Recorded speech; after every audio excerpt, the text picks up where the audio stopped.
திருவண்ணாமலை அருள்மிகு அருணாச்சலேஸ்வரர் திருக்கோயில் பௌர்ணமி கிரிவலம் மிகவும் விசேஷம். 14 கிலோமீட்டர் கொண்ட கிரிவல பாதையை சுற்றிலும் 8 சிவலிங்க கோயில்கள் உள்ளன. அவை இந்திரலிங்கம், அக்னிலிங்கம், யமலிங்கம், நிருத்திலிங்கம், வருணலிங்கம், வாயுலிங்கம், குபேரலிங்கம், ஈசான்யலிங்கம் என 8 லிங்கங்கள் உள்ளன. மனித வாழ்க்கை 8 கட்டங்களாக பிரிக்கப்பட்டுள்ளது. கிரிவலம் வரும் பக்தர்கள் எந்த ராசிக்காரர்கள் எந்த லிங்கத்தை வழிபட்டால் சரியான பலன் கிடைக்கும் என்பதை காணலாம். ஏனென்றால் ஒவ்வொரு சிவலிங்கத்தையும் இந்திரன், குபேரன் முதல் கொண்டு சித்தர்கள் வழிபட்ட சிவத்தலங்கள். ஆதலால் அதற்குரிய 12 ராசிக்காரர்கள் அந்தந்த சிவலிங்கத்தை வணங்கினால் அதற்குரிய பலன் கிடைக்கும் என்பது ஐதீகம்.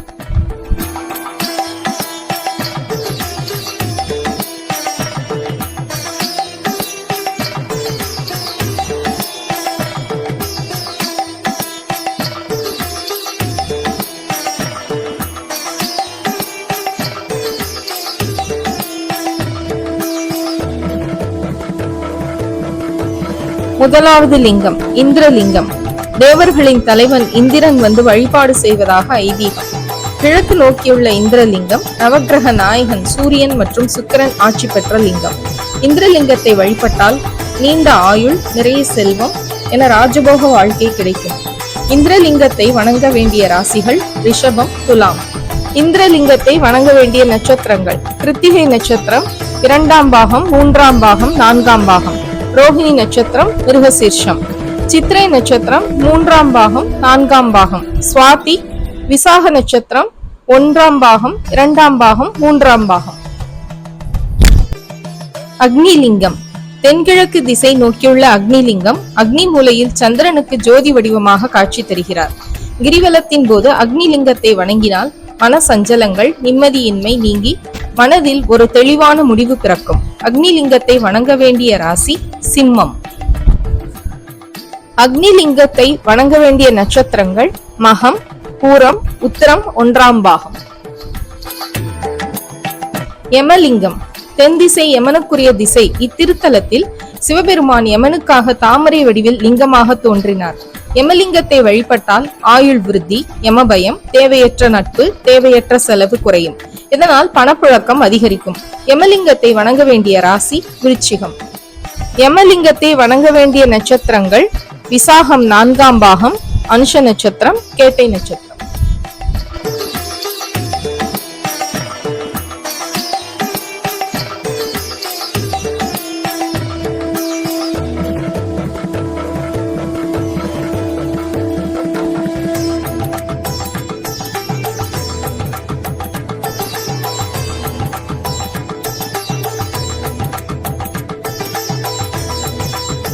நிருத்திலிங்கம் தென்கிழக்கு திசை நோக்கியுள்ள தென்கிழக்கு திசையின் அதிபதியான நிருத்தி பகவானுக்கு ஈசன் நிருத்தீஸ்வராக தோன்றி காட்சியளித்ததால் நிருத்திலிங்கம். அருகில் சனி தீர்த்த குளம் உள்ளது. நிருத்திலிங்கத்தை வழிபட்டால் புத்திரபாகியம், மன அமைதி ஏற்படும். நிருத்திலிங்கத்தை வணங்க வேண்டிய ராசி மேஷம். நிருத்திலிங்கத்தை வணங்க வேண்டிய நட்சத்திரங்கள் அஸ்வினி நட்சத்திரம், பரணி நட்சத்திரம், கிருத்திகை நட்சத்திரம் 1ஆம் பாகம்.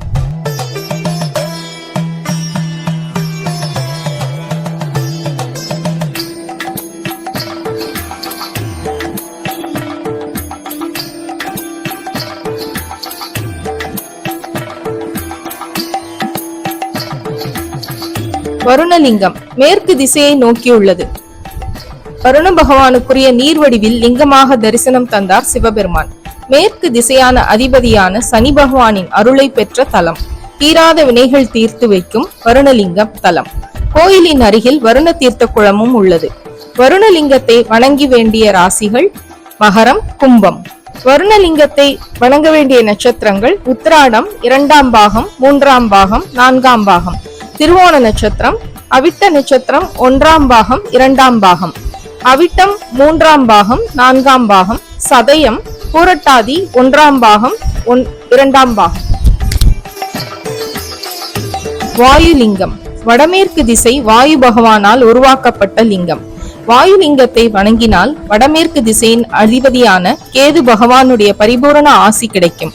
இதனால் சகல யோகமும் கிடைக்கும். வாயுலிங்கத்தை வணங்க வேண்டிய ராசி கடகம். வாயுலிங்கத்தை வணங்க வேண்டிய நட்சத்திரங்கள் புனர்பூசம் 4ஆம் பாகம், பூசம், ஆயில்யம்.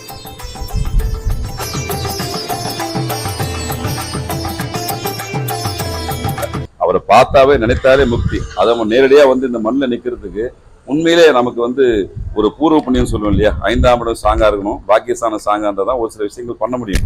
அந்த மாதிரி உங்க பூர்வ புண்ணியத்துல ஒரு நல்ல அமைப்பு இருக்கும்போது தான் அந்த மண்ணை மிதிக்க முடியும். அவன் சொல்ல மாதிரி அவருடைய உத்தரவு இல்லாம இங்க வரத்துக்கு யாருக்குமே வாய்ப்பே இல்லை. நீங்க பொதுவாக நினைக்கலாம் நம்ம திருவண்ணாமலை வந்துட்டோன்னு நீங்க நினைக்கலாம். ஆனா அவர் அலோவ் பண்ணதால தான் நீங்க வந்தீங்கன்றதை நீங்க இங்க வர அனுபவத்துல புரிஞ்சுவீங்க. ஒரு முறை வரவங்களுக்கு தெரியாது. அடுத்தடுத்த நிகழ்வுல அவங்க வாழ்க்கையில் நடக்கக்கூடிய சம்பவத்தை ஒரு கோர்வையாக்கி பார்க்கும்போது இந்த உண்மைகள் உங்களுக்கு புலப்படும். அதனால அவனுடைய அனுமதி இல்லாம நீங்க முதல்ல வர முடியாது. அனுமதி பெற்றுட்டீங்கன்னாவே ஒரு மிகப்பெரிய பாக்கியம் உங்களுக்கு இருக்குன்னு சொல்லி நீங்க ஃபீல் பண்ணிக்கலாம். அதாவது ஓகே, நம்மளுக்கு ஓரளவுக்கு எலிஜிபிலிட்டி அண்ணாமடைய அருள் நம்மளுக்கு இருக்குன்னு சொல்லிட்டு உள்ள என்ட்ரானே எப்படி நமக்கு என்ட்ரன்ஸ் எக்ஸாம் வைக்கிறாங்களோ அதில் நம்ம குவாலிஃபைட் ஆகிறோமோ அந்த மாதிரி திருவண்ணாமலைக்கு வர்றதுன்றதே என்ட்ரன்ஸ் எக்ஸாம்ல நீங்க ஒரு பாஸ் பண்ற விஷயம். அதனால் அன்றிலிருந்தே உங்களுடைய வாழ்க்கையுடைய மாற்றங்கள் நல்ல விஷயங்கள் தொடங்க ஆரம்பிக்கிறது நிதர்சனமான உண்மை. இது ஒவ்வொருத்தருக்கும் தனித்தனியா உணவுபூர்வமா இருக்கிற விஷயம். நீங்க ஜென்ரலா கிரிவலம் வந்தா அது கிடைக்கும் அது கிடைக்கும் அப்படின்லாம் கிடையாது. அவங்கவுங்க எண்ணம் எந்த மாதிரியோ அதே மாதிரி அதை செயல் வடிவத்தில் கொடுக்கக்கூடிய தன்மையை இந்த கிரிவலம் கொடுக்கும், கொடுத்துனருக்கு இன்னும் கொடுக்கும். அதனால ஆத்மார்த்தமா வணங்குங்க, அவசரமா வணங்காதீங்க. எதை சொல்லுவாங்க இல்லையா, கர்ப்பிணி பெண் நடப்பது போலதான் நடக்கணுமா அந்த கிரிவல பாதையில. அவ்வளவு பொறுமையா ஆத்மார்த்தமா சிவபெருமானை நினைச்சு நினைச்சு நினைச்சு வணங்கும் போதுதான் கேட்ட வரங்கள் கிடைக்கும், உங்க கர்ம வினைகள் குறையும். அதனால எல்லா நாளும் வரங்க அதே மாதிரி முடிச்சுட்டோம்னா கோயிலுக்கு உள்ள போய் சாமி கும்பிட்டு தயவு செஞ்சு யாரும் வருத்தப்படாதீங்க. ஏன்னா கூட்டம் அதிகமா இருக்கும். அதனால அவரை பார்க்கறது பதில் மலையை பார்த்துட்டு நீங்க வணங்கி ஊருக்கு போனாவே போதும். அதனால 364 நாளும் நீங்க சிவனை வணங்கலாம், கிரிவலம் வரலாம். அந்த அண்ணாமலையார மலையை பார்த்து கும்பிட்டுட்டு நீங்க மாதிரி உங்க வழக்கமான வேலையை ஈடுபடலாம். அது எந்த தவறும் கிடையாது. நன்றி, வணக்கம்.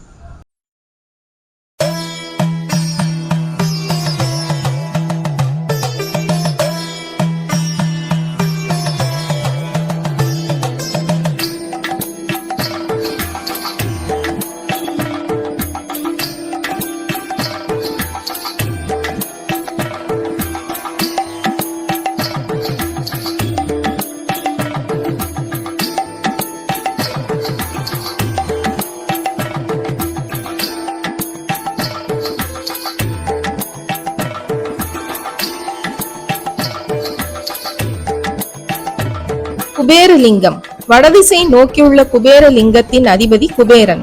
குபேரன் இத்திருத்தலத்தில்தான் இழந்த செல்வத்தையும் குபேர பதவியையும் அண்ணாமலையாரை வணங்கி இழந்த செல்வத்தை மீண்டும் பெற்றார்.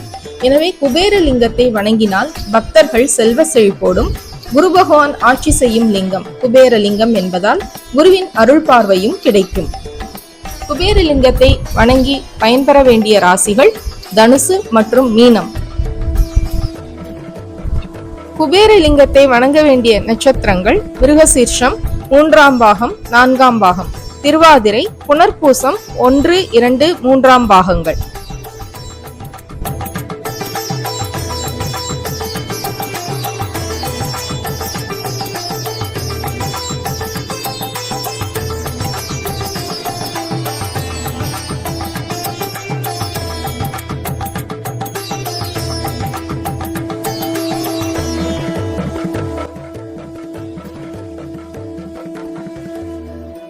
ஈசான்ய லிங்கம் வடகிழக்கு திசையை நோக்கியுள்ள ஈசான்ய லிங்கம் நந்தீஸ்வரர் வணங்கிய லிங்கம்.